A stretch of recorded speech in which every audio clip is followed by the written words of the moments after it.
price of gold USD fell from $2,350 on Friday, as the annual Core Personal Consumption Expenditure Price Index, PCE, data for March in the United States surpassed expectations.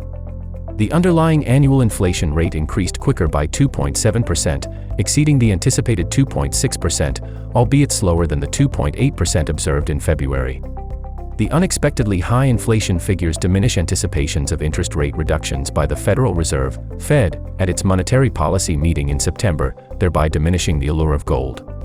The monthly data on underlying inflation is consistent with expectations and the prior estimate of 0.3%. The prevailing conditions are advantageous for bond yields and the US dollar. The yield on 10-year US bonds declined marginally to 4.69%, remaining near a 5-month peak. Due to the increased probability that the Federal Reserve will delay rate cuts until later in the year, yields remain robust despite the failure to reduce inflation to the target of 2%. In the interim, the US dollar index, DXY, a metric used to assess the strength of the US dollar relative to 6 prominent currencies, recovered to 105.80 after disclosing inflation data that exceeded expectations. However, sluggish US Q1 GDP growth cast doubt on the economy's ability to maintain momentum in the coming quarters, and the US dollar weakened on Thursday.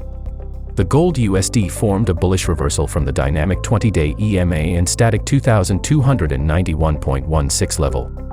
This is a sign of a bullish trend continuation signal, with the main aim of testing the 2,440.00 level.